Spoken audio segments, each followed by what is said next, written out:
Hello and welcome to On to the Next Project. I'm Adam Krutinger. And I'm Brian Miller.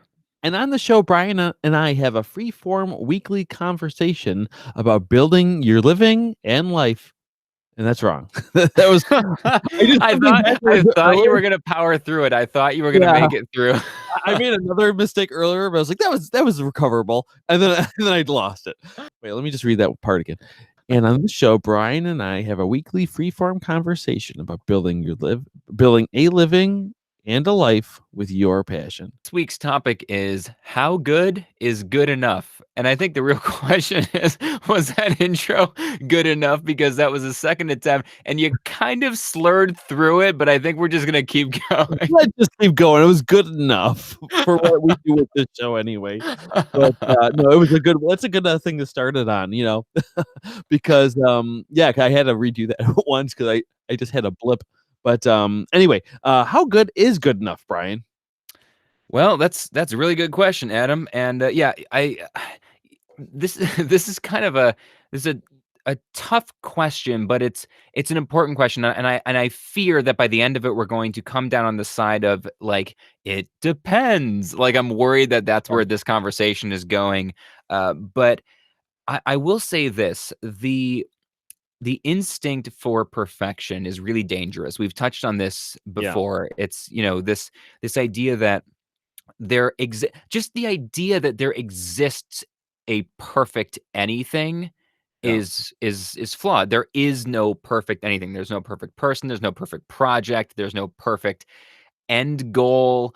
And so, we always have this kind of ideal. And actually, it's making me think about this album that I just finally wrapped up because my dad and I have kind of a side musical project that we release under a pseudonym, some music, and we have 4 albums out there on whatever the interwebs, and it took us 5 years to finish our 5th one, which is finally finished and coming out in July, and for me, you, and my dad to listen to. And what I'm thinking about is that back when we produced a couple of those early albums, I remember at the time when I was done with the entire album and I mixed it and mastered it and all the audio stuff. When I was done, I was like, "Oh yeah, this is amazing." We worked forever, like on tiny little maybe the bass needs to be a little bit louder in that one spot of this one song. We'd spend weeks debating that. And now when I listen to some of those early albums that I was so sure were perfect after spending way too much time on them, now I'm like, "Oh god, this is wrong and that's wrong and this and that." And just because there's been so much time between now and then, my preferences have changed. And so what I thought was perfect then, I don't think is perfect anymore, and I would do it completely differently now. So I don't know if that helps us get started here, but it's something that hit me as I was really focused on finishing this new album. I finally got to a point where I just stop and say to myself, all the time I'm spending now on that last 1% trying to make this album perfect, a year from now, I'm not going to agree with any of the decisions that I'm currently making. So why would I spend all this time? Yeah, yeah, no, that makes perfect sense. And one thing you said earlier into what you were just talking about is that, like, I'll kind of rephrase it, but I think for perfection, it shouldn't be the goal. It should be what you aspire to, Because last thing you want to do is, I think you always want to put your best foot forward, and you want to stop, or you don't want to have a goal that's so high up that it'll stop you from finishing. Right? Do you see what I'm trying to say? Yeah. Yeah, that's Yeah. that's That's the thing. interesting. I mean, I know so many people that are, like, writing a book, and they've been writing the book for, like, 10 years.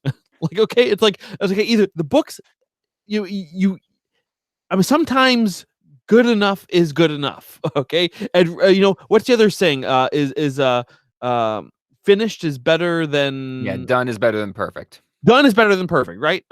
And again, and when you say that, when people hear that, they think that's a cop out, and they think that's selling out or something, when really it's not, it's another thing that we've talked about before, about the only way to get more ideas in is by putting ideas out. Your brain is like, It's like a filtering system, and if you have too much clogged in there, you can't get any new ideas. And especially with a project like a book or a film or a video that you may be working on for a long time, is like you got to get it off your table. And same thing, I have this project that I've been working on, and it's just been this one project, this one puppet I'm building that's just been lingering. I've been my attention's been divided, and I'm finding that project is just sucking the creative energy out of my out of my studio. And I really just need to get it done, make it good enough so I can really put more attention into a new project.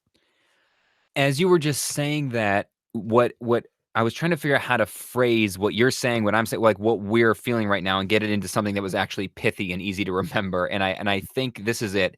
It's you should make the project as good as you can be, not as good as the project as it can be, right? It should be Yeah. as good as you can be, not as good as it can be. There's clearly everything you're doing could be better Mm, somehow with enough time or with different skills or a different person doing it or with a different whatever. There's always a way that that project could have been better.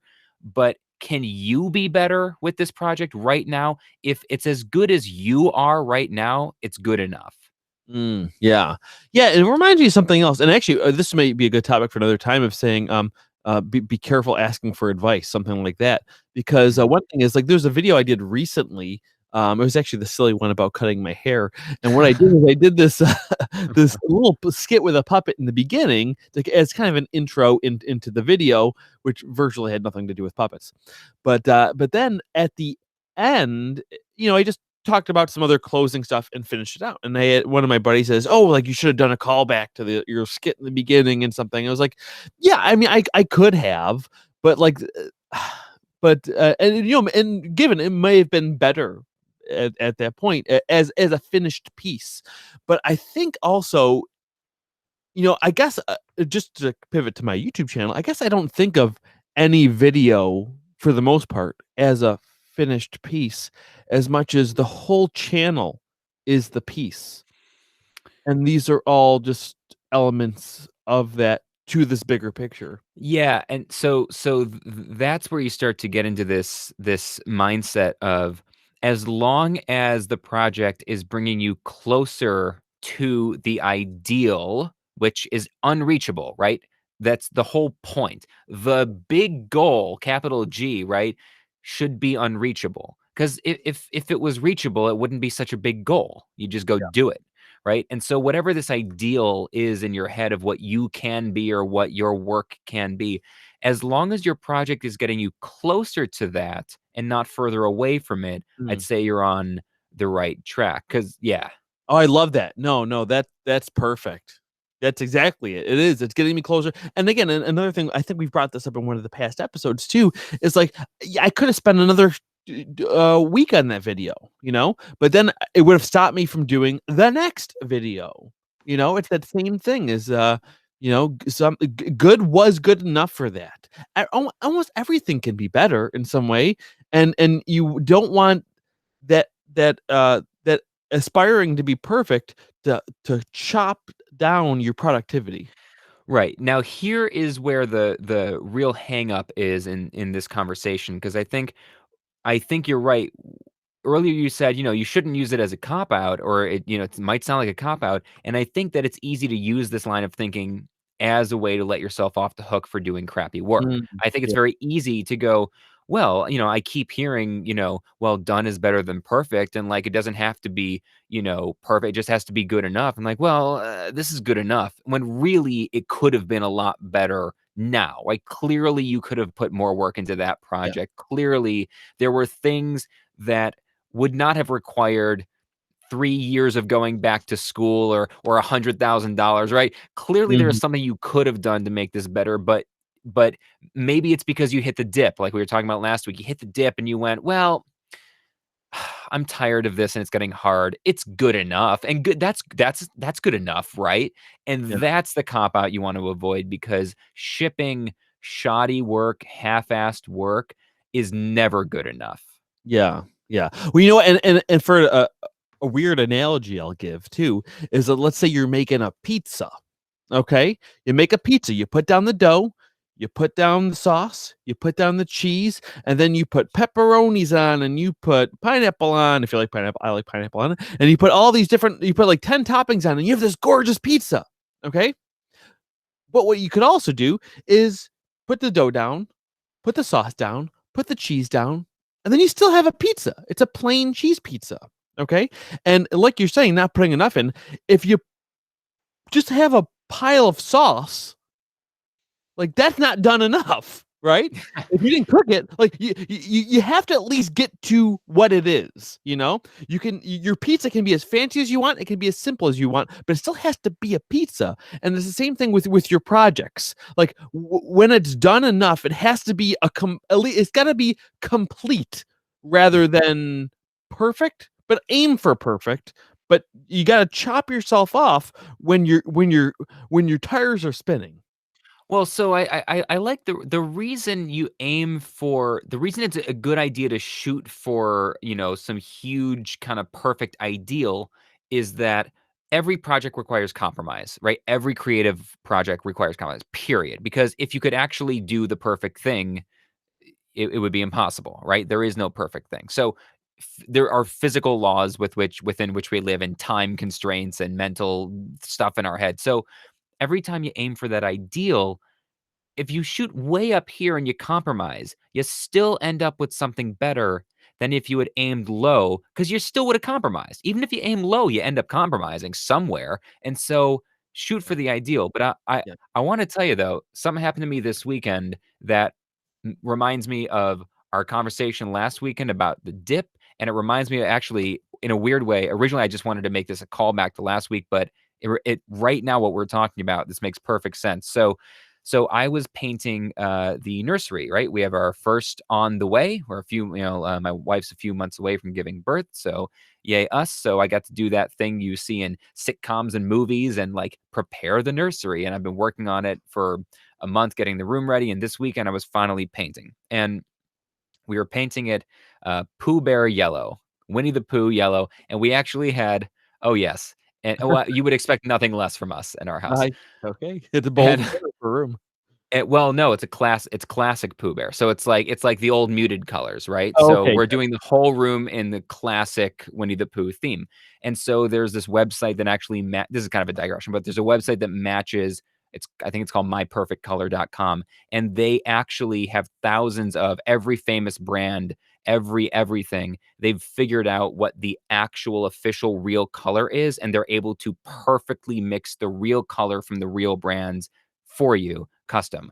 And so, like if you want Iron Man red, right? Like they will not make you a red that's close to Iron Man red. It's officially Iron Man red that you'll get shipped in Wow. cans of paint. So we got Disney official Winnie the Pooh yellow mixed for us. So the point is, the color that was in that room when we bought the house was this seafoam green. And if you've ever painted, and if you're an artist, and I know you are, you know exactly what I'm about to say. So I'm going over a seafoam green with a muted yellow. And so what that means, or what I didn't realize, but what it ended up meaning is the standard 2 coats of paint I'm used to doing was not enough to fully cover this. Yellow, for some reason, lets whatever's behind it come through. So after 6 hours and exhausted, and I clearly don't work out much, right? And I've been painting this room for 6 hours, 2 coats. Still, after 2 coats, I'd say 95% covered. Like if I turned off the work lights and I just had a normal light on and somebody just walked into the room, would they have noticed that the seafoam green was kind of still poking through a little bit? Probably not, but I noticed, right? I noticed. If I hadn't have pointed it out to somebody, would they have noticed? Probably not, but I could see that it had 5% more to go. And I had a moment where I was in the dip, right? This was the hard part of painting that you know is coming. You know it's coming before you commit to the project. And I was burnt. I was exhausted. I was literally like shaking from not eating enough and not being, my hands were cramped from all day of painting and cutting in. And I summoned up the energy today, this morning, the next day, to go back in there and spend 3 hours and cut in one more time and paint one more coat on the whole thing. And now that it's dry after that third coat today, it's perfectly yellow the entire way around everywhere. And it just made me smile, even though I'm like shaking and sore and Yeah. taking pain medication right now. And that was technically, it was good enough yesterday. I could have left it. Yeah. Nobody ever would have noticed or said anything. But every time I walked in there forever, I would have gone, it would have taken me 3 hours and just, it would have been a little bit more painful and 3 more hours of my life, and I would have been happier forever. And so by finishing it, now I can officially say that is as good as I could be at this moment. Yeah. It's good enough. No, I think that's a good example too, because I think you did that math in your head. Another 3 hours being a little achy tomorrow for a lifetime of happiness, right? But for those examples that I was talking about, like with a book, again, literally people write the book for 10 years, and it's not like if it's something like a research thing or a documentary where it actually takes that long. That's a little different, but like you just have to at some point. uh you're gonna drive yourself nuts if you go on forever trying to make it perfect for things, and sometimes you just have to put the end on, but the thing is, if you put the end on, you have to own it. You Mm. really have to own it, because it seems like that's something you couldn't do, and why you weren't able to make that compromise too. Because you looked at this wall, and you decided not to do primer first, which is why you got into this problem, but you're like, "Can I own this?" No. So you put that little bit extra in to get it the way you needed it. You're right. I didn't do primer first. And the reason I didn't do primer first, and has nothing to do with this conversation, is because I've done a whole bunch of walls in this house and I had never done them with primer. And I'd done 2 coats and it had come out perfectly everywhere in the house. What I had not accounted for was specifically seafoam green going to muted yellow, that Yeah. the two colors they were It's just always gonna come dependent on through. those, types of colors, but Yeah. Yeah. That's something that, not being a I'm an artist in interesting ways, but not in a physical way. Not being somebody who works with physical colors or paints or anything like that. I didn't have that in my catalog of things that I knew was coming. I was like, yeah, I've done 2 coats of paint everywhere in the house. I've never used primer, and it's always come out perfect. yeah. But I digress. The point is, you're right. I was staring at it going, I'm not willing to put my name on this. Um, Yeah. and but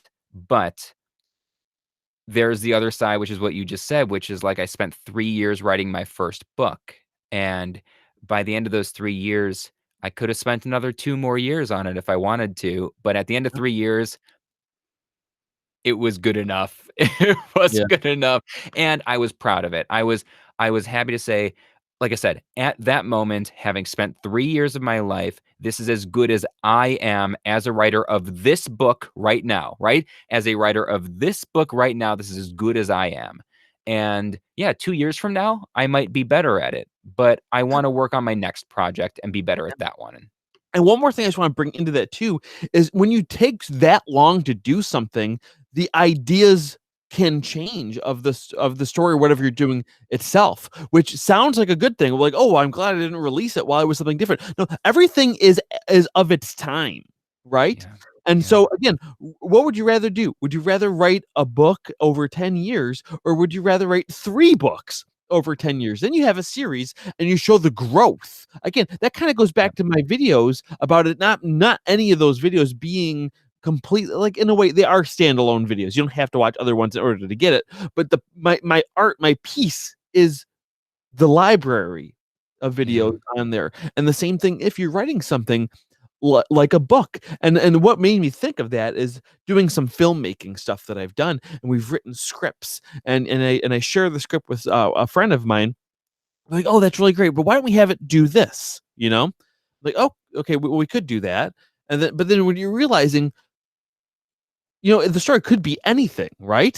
So it could be either of those. So they're just changing the story to tell a different story. So like, okay, well, let's just do this story and we'll do that story and maybe on the next project and make it something that fits even better for it too. Yeah, and that was kind of what I was thinking of, that I may not have articulated as well with my, with the music projects, which is if you Mm, spend like this time spending 5 years on an album, which was not on purpose, it was just we started making that album literally within months of me giving the TEDx talk back in 2015, and I had no idea that talk was gonna change my life and send me all over the world for forever since then. And so all of a sudden, what should have taken us a year, like every other album we ever made, has taken us 5 years. As I've desperately tried to fit this yeah. personal project in between all the other work I've been doing. And what's happened over 5 years is I've changed and grown as a person. My Mm, life has changed dramatically. I've seen 5 continents and talked to thousands of more people yeah. and my musical taste have changed. And so the album I set out to start that I was writing and recording 5 years ago is not if I were starting it over the way I would make that album. And so what I've had to do for the last 6 months to finish this album is keep pretending I'm the guy 5 years ago who wrote the album Mm. because the choices I would make now starting over be very different. But as soon as I did that, I started going, "Oh, what if this song instead of being like this, I had conceived it like this?" And it's like you just said, "Well, that's a different story." Well, you could do that forever, but no. This is the way I conceived the song 5 years ago, and I'm gonna finish that vision. It just I shouldn't have let it go 5 years. So you were too far along to just start over. Yeah, I was essentially all the songs had been written and recorded, and I was just mixing it, and so Mm. could have re-recorded parts, and I could have scrapped the whole song and reinvented it and started over, and I started to do that over the last year, and had to stop and go, "No, no, you're writing the album over again all of a sudden. No, just finish the album you started 5 years ago," No, yeah. which is Yeah. hard. No, no, that's right, and that is a beautiful, example that we came back to, and I think that does kinda close it up a little bit, but yeah, I guess, the closing thing I'd like to say, rather than work, one story to death and keep changing it, I'd rather tell both stories. Tell 2 stories, make 2 songs, write 2 books, Yeah. than make one thing that keeps evolving and changing over the same amount of time. I agree, and I think what you said was probably or a little bit earlier was probably the most, poignant thing here in this whole conversation, which was if you feel it's done when you feel like, "Yeah, I can put my name on that." Yeah. Just put your best foot forward and then yeah, and then move on to the next and then on to the next project. And then on to the next project, yes. Yeah. All right. But, actually, here's what to push it back to our audience as well. I'd like to hear, I'm sure everyone's got that one project in their life that, because even we talk about this, we have other things that we'd like to, there's our creative project, and then there's those other projects like painting the house. Okay, your son's room. But for me, it's like I gotta fix my garage. Okay, like that's my project that's hanging over my head, and I'm so focused on my creative stuff. It's hard to motivate myself to do that. So that's my lingering project. I want to know from the audience, what is your project that's just lingering, and what would it take for you to get it done? That's a great question. I love that question, "What would it take?" You know, my friend Zoe Chance at Yale calls that the magic question, "What would it take?"